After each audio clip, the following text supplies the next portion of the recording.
Halo, assalamualaikum anak-anak. Apa kabarnya hari ini? Alhamdulillah, semoga tetap dalam keadaan sehat dan selalu bersemangat ya. Walaupun masih belajar di rumah saja bersama ayah bunda. Oke, biar nggak bosen, hari ini Bulfa punya cerita. Nah, ceritanya ini tentang salah satu sahabat Nabi. Siapakah itu?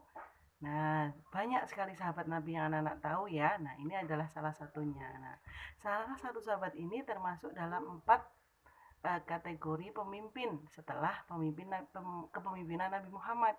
Mereka mendapat julukan Khulafaur Rasyidin. Khulafa artinya pemimpin atau khalifah.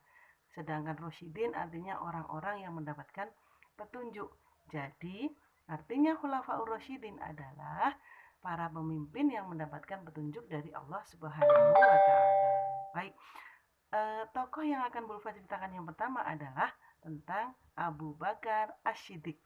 Abu Bakar As-Siddiq adalah sahabat Rasulullah yang menjadi pemimpin pertama setelah Nabi Muhammad wafat. Oke, kenapa kok Abu Bakar As-Siddiq ini mendapat julukan As-Siddiq dan kenapa kok banyak sekali Bu saya pernah dengar cerita katanya Abu Bakar As-Siddiq itu baik hati. Benar. Nah, ini Abu Bakar As-Siddiq adalah salah satu pemimpin yang terkenal baik hati dan jujur.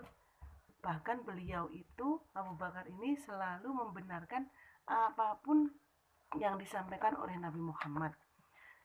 Ada satu cerita ketika Nabi Muhammad menjalankan Isra Mi'raj dan mendapatkan perintah sholat 5 waktu, orang yang pertama kali membenarkan dan ikut Rasulullah adalah Abu Bakar ini. Oleh karena itu, sejak kejadian tersebut, walaupun di Mekah banyak yang tidak percaya dengan Rasulullah, Abu Bakar orang pertama yang membenarkan bahwa Rasulullah mendapatkan perintah sholat 5 waktu melalui Isra Mi'raj. Nah, cerita yang kedua nih.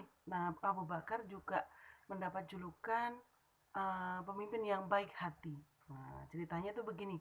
Suatu ketika Nabi Muhammad hendak hijrah, hijrah itu artinya adalah berpindah dari satu kota ke kota yang lain. Suatu hari Nabi Muhammad hendak hijrah dari Mekah ke Madinah.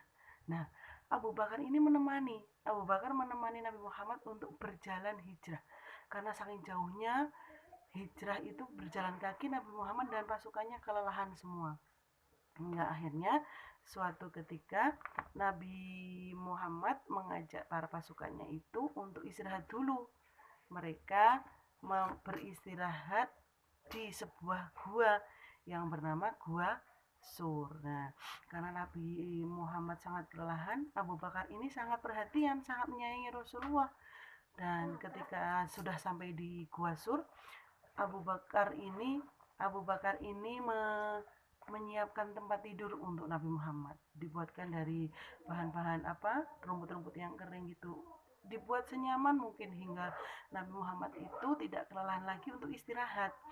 Jadi tempatnya dibuat istimewa walaupun hanya di gua dan beralaskan rumput, tapi dibuat bagus, nyaman gitu untuk Nabi Muhammad. Nah, ketika beristirahat di situ Nabi Muhammad sampai saking kelelahannya hingga Nabi Muhammad tidak tidur di tempat yang sudah disiapkan Abu Bakar, tapi Nabi Muhammad justru tidur di pangkuannya Abu Bakar. Abu Bakar pun kaget, waduh, Nabi Muhammad tidur di pangkuanku padahal sudah kusiapkan tempat yang bagus. Nah, ternyata Nabi Muhammad saking kelelahannya tidurnya sangat lelap anak-anak. Jadi Abu Bakar pun menahan nafas sehingga dia tidak ingin bergerak.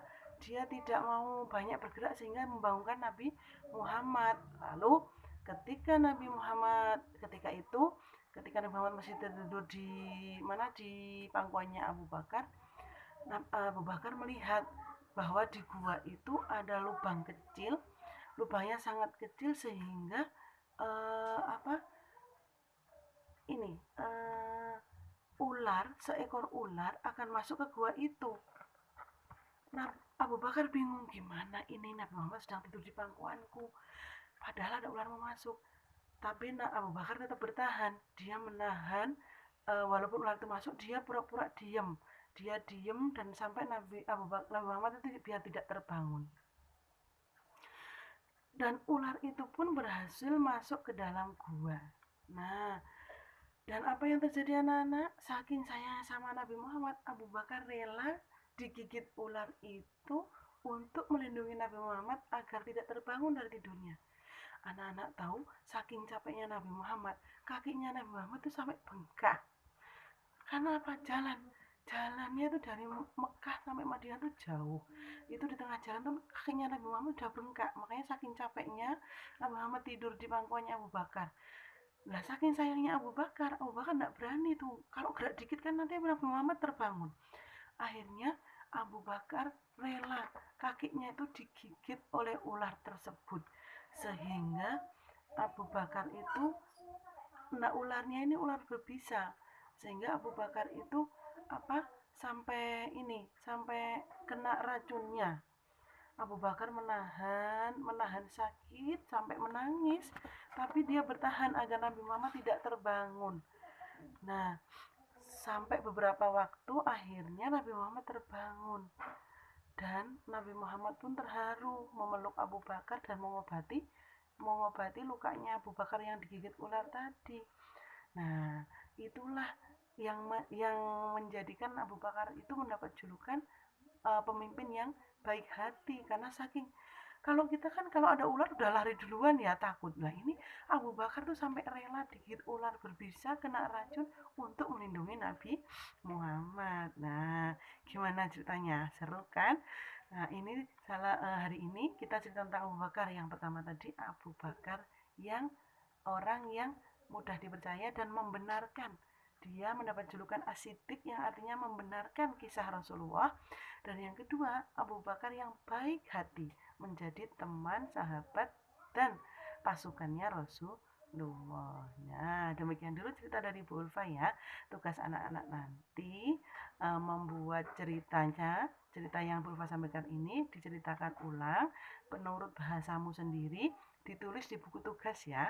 Nah, habis itu difoto, dikirim ke grup. Oke? Terima kasih. Tetap semangat ya mengajinya. Assalamualaikum warahmatullahi wabarakatuh.